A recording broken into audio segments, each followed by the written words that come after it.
Bonjour, aujourd'hui nous parlerons de la fente simple avec parmenture, donc la fente simple dans une manche. Cette fente est piquée ici avec un capucin, donc un capucin c'est la forme triangulaire. Cette fente, elle doit se mettre avec un poignet avec sous-patte parce que la fente vient bord à bord. Les patrons. Donc nous avons le vêtement, ici un petit A5, avec juste comme indication la valeur couture du bas. On ne va pas en avoir besoin, mais bon, elle est indiquée. L'emplacement de la fente. On met bien un cran en bas et on devra marquer l'extrémité de la fente, le droit fil. Et ma parmenture, en fait c'est un simple rectangle, même pour le capucin. Et donc, comme cran, j'ai l'emplacement de la fente à marquer dans le bas et au-dessus. Les valeurs de rempli qui sont de 0,7, donc plus petit que d'habitude. Donc, je mets bien l'écran parce que je vous ai déjà expliqué que d'habitude, quand je mets 1 cm, je ne mets pas l'écran. Mais plus petit ou plus grand, j'indique l'écran. Et d'écran ici au-dessus. Ça va peut-être vous paraître bizarre, mais vous allez voir, c'est pour faire les capucins. Donc j'ai besoin de ces crans là aussi. Les parmentures de fente, on prend toujours le droit fil dans la longueur, parce que c'est la partie la plus solide. Voici donc mes tissus coupés. Comme d'habitude, je marque l'envers, ici par une petite croix. Ici, j'ai mes crans. Voilà. Je ne sais pas si on les voit. J'ai mes crans. J'ai fait tous mes crans. Et l'extrémité de ma fente est donc mise avec un fil mèche. Vous commencez à avoir l'habitude. Donc maintenant, c'est un long fil. On fait un nœud d'un côté et on passe avec une aiguille. Hop. Et en bas, juste le cran de la fente. Je n'ai pas besoin d'autres crans. Pour commencer, je vais préparer ma pâte à piquer et donc former le capucin. Donc, je prends la petite pâte, je vais plier endroit sur endroit, juste en deux.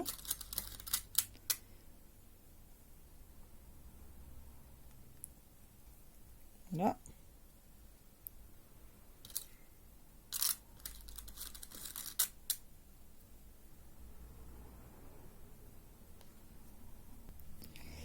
Et je vais venir piquer parallèlement à mon côté, évidemment, en partant du cran et sans faire d'arrêt. J'ai piqué ma pâte. Quand j'ai piqué, je n'ai pas fait d'arrêt et du coup je ne coupe pas mes fils à ras. Donc je ne fais pas d'arrêt pour ne pas faire de surépaisseur dans ma pâte. Je couperai mes fils après. Une fois que ça est fait, je crante mon angle ici à 45 degrés, sans couper mes fils évidemment.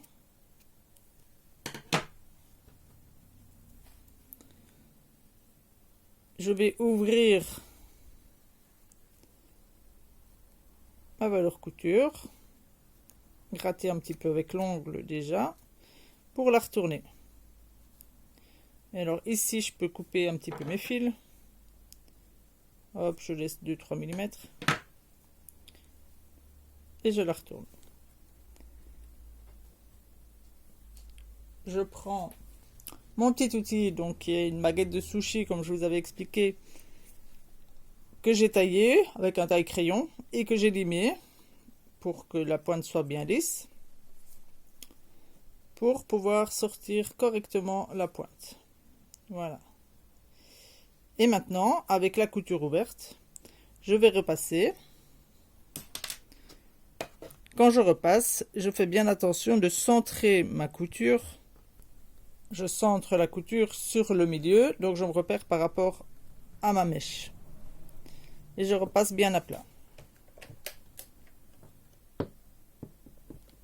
Puis, je vais replier mes côtés. Comme d'habitude, quand je repasse, je prends un gabarit. Prenez d'habitude donc de toujours avoir un gabarit pour repasser vos lignes droites. Je me mets bien parallèle en mettant mon gabarit au niveau du cran. Alors, si vous avez peur de ne pas être parallèle, vous pouvez évidemment tracer votre ligne avant. Je vais le faire.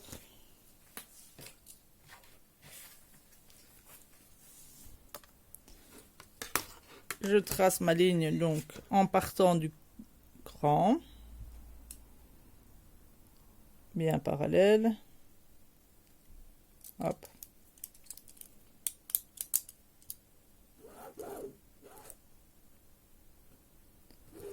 Voilà.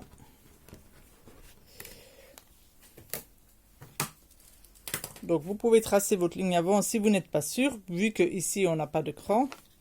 Vous posez votre gabarit juste sur votre ligne. Et puis avec votre fer, hop, vous allez repousser toutes les coutures contre le gabarit. On fait un côté. Quand j'ai fait ça, j'enlève le gabarit pour bien écraser.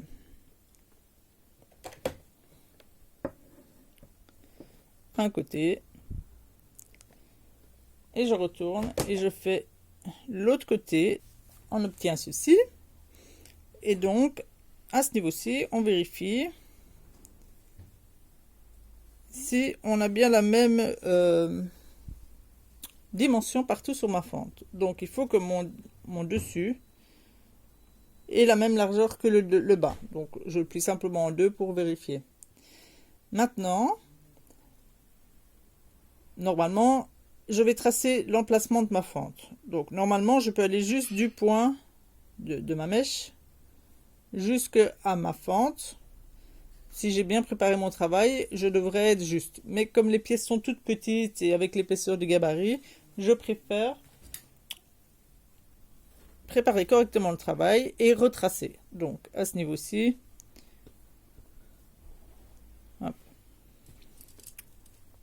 on fait un trait au niveau de... On fait un trait au niveau de la mèche. Je peux retirer ma mèche. Et puis avec mon équerre, je viens me centrer sur le milieu et je trace le milieu au-dessus, en dessous. Alors en principe, on a 1,2, entre 1,2 et 1,3. Et je viens retracer en vérifiant évidemment qu'ici ma ligne soit droite. Il ne faut pas que mon tissu ondule.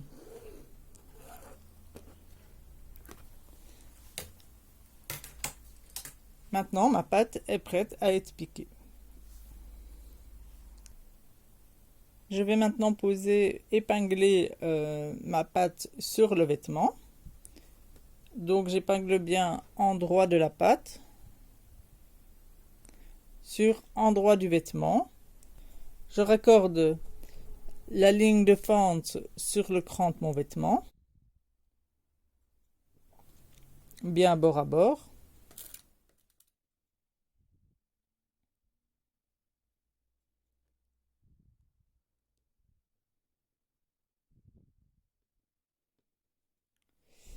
Et je vérifie, alors vous voyez qu'ici je me suis trompée dans mon patron, mais c'est pas très grave, que ma ligne de fente soit bien dans la direction de mon point. Le point ici indique la direction de la fente, qu'elle soit plus petite ou plus longue, ce n'est pas très grave, puisqu'on ne la fend pas avant. Il faut donc bien vérifier que quand je pique sur ma ligne, je suis bien au niveau de ma mèche en dessous.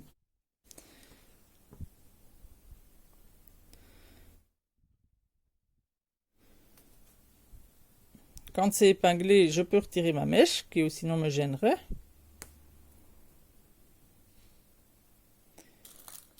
Et je rajoute une épingle au-dessus.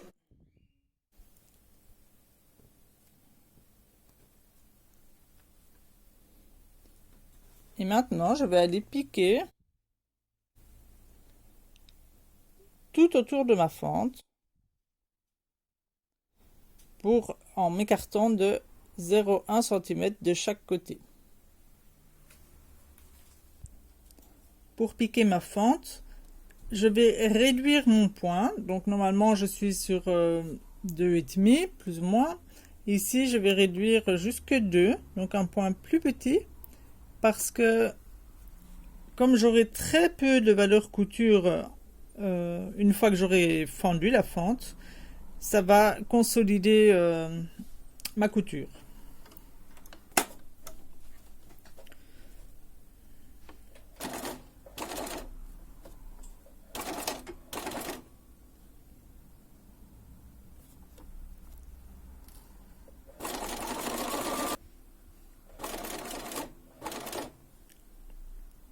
Quand j'arrive en haut de la fente, je m'arrête à un point avant la fin et je vais continuer à la main en pivotant mon ouvrage. Et je fais mon point à la main pour arriver juste au sommet de ma fente. Je soulève mon pied, je tourne mon ouvrage.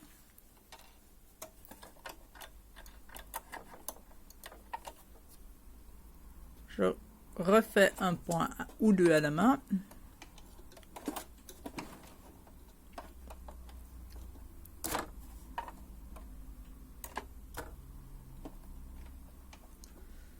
Je retourne de nouveau mon ouvrage.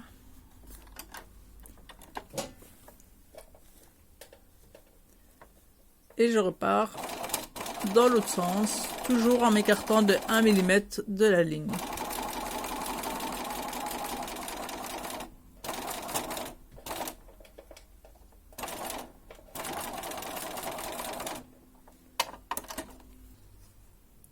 Ma fente est piquée, donc j'ai bien 0,1 de chaque côté. Je suis en ogive au-dessus et je vais cranter la fente jusqu'à mes points, sans couper mes points, mais jusqu'à mes points.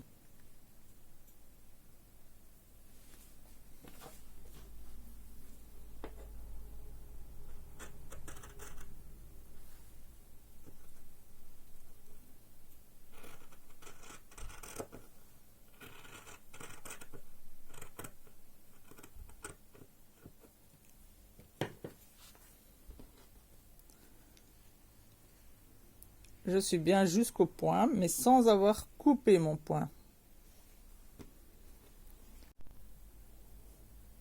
Maintenant que ma fente est coupée, je vais retourner ma parmenture de fente sur l'envers de ma manche. Alors, pour m'aider, je retourne, hop.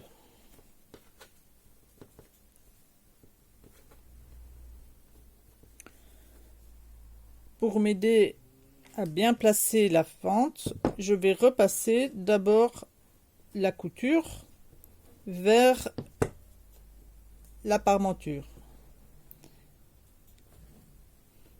Et puis quand elle est repassée, je vais placer ma couture en crête, donc vraiment bien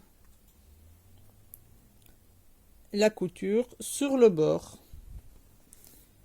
Et je repasse.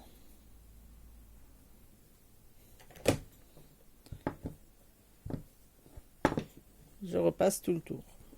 Il faut apporter une attention particulière sur le dessus pour ne pas avoir de petits plis. Alors, si les plis sont trop gros, c'est peut-être que vous n'avez pas cranté assez loin, donc ou que vous n'avez pas cranté assez près du point. Une fois que ça c'est fait, je peux aller surpiquer tout le tour de ma patte à 1 mm. ma pâte est surpiquée tout le tour à 1 mm et ma fente est finie. Je pourrais poser mon poignet. Alors, ici ma fente est faite sur l'envers de mon tissu. Et donc je n'ai qu'un dessin de surpiqûre. En fait, j'aurais très bien pu choisir de mettre ma pâte sur l'extérieur.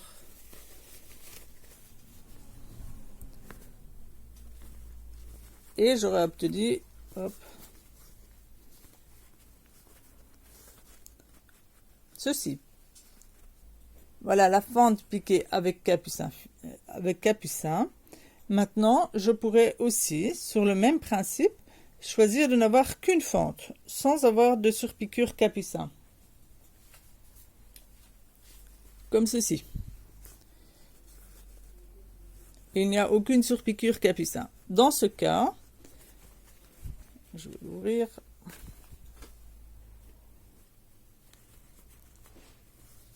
Voici l'envers de ma fente simple, sans capucin. Dans ce cas, la parmenture sur l'envers est libre et doit être thermocollée. Elle doit être aussi surjetée. Et pour plus de solidité, parce que c'est une fente quand même relativement fragile, ici je suis obligée de surpiquer à 1 mm. Et voici la fente simple, sans capucin.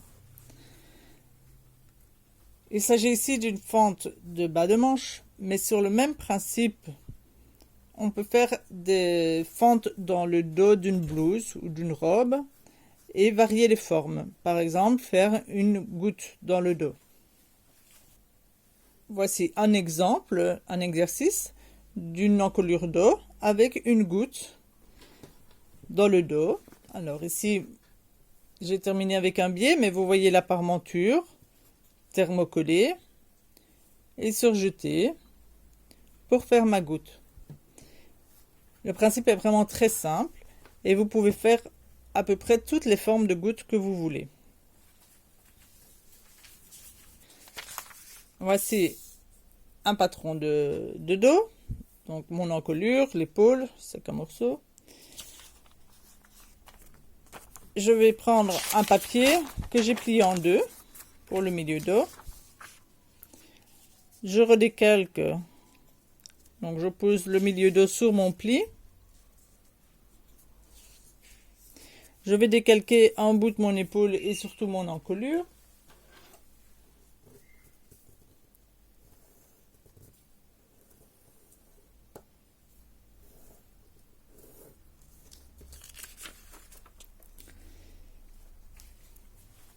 Et maintenant,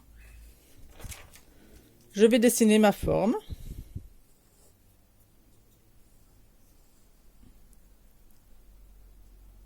Allez, par exemple,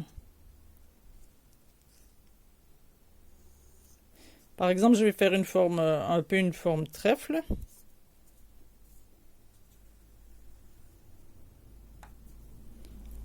Voilà.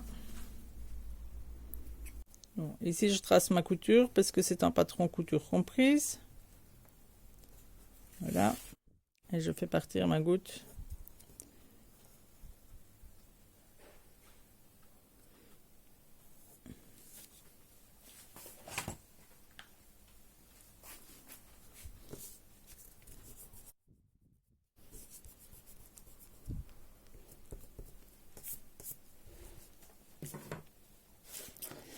Et puis, je trace tout autour une parmenture.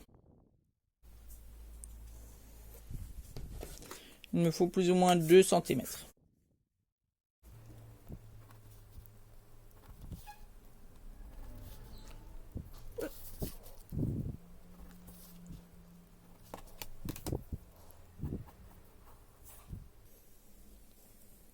Alors ici, je ne vais pas faire le petit angle, ce sera plus facile pour surjeter.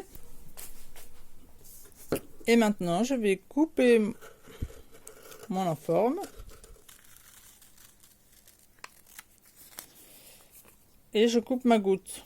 Alors ici, faites bien attention d'avoir un angle droit pour pas avoir une pointe sauf si c'est ce que vous voulez évidemment.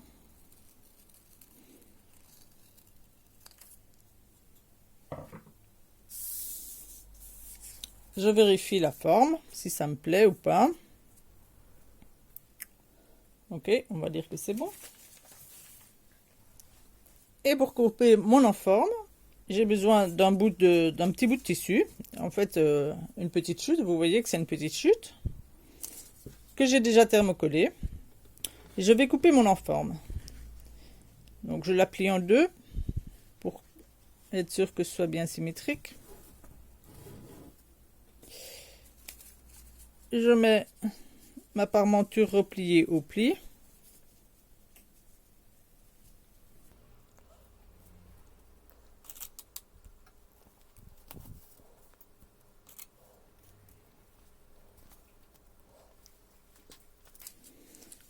Je trace.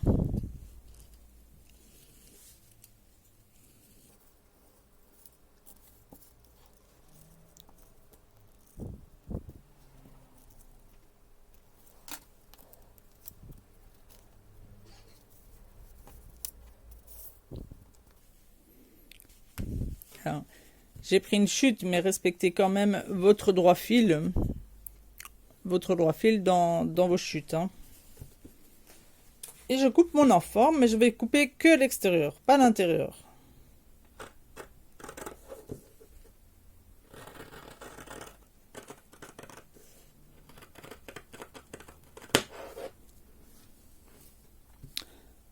Comme d'habitude, je mets un repère au milieu dos. Les repères milieu dos, milieu devant sont toujours très importants. J'ouvre l'enforme. Et je vais tracer le deuxième côté.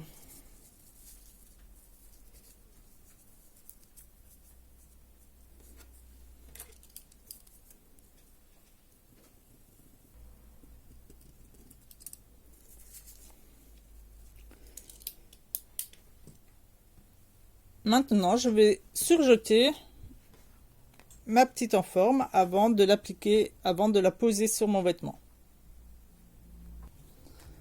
Mon enforme est surjetée. Je vais la poser sur le dos, où j'ai un cran sur le milieu, endroit contre endroit. Je plie mon dos pour marquer le pli.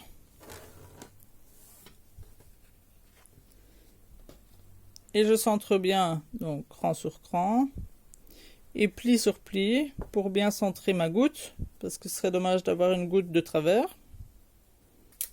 Je mets quelques épingles.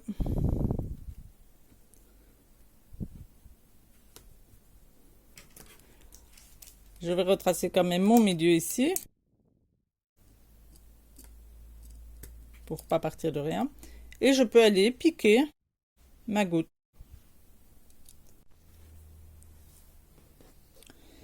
Ma goutte est piquée, donc j'ai bien piqué sur la ligne. Et j'ai laissé un petit tunnel au-dessus pour pouvoir ouvrir. Et maintenant, je vais vider la goutte. Donc je crante. Hop. Et puis je vide tout en laissant quelques millimètres.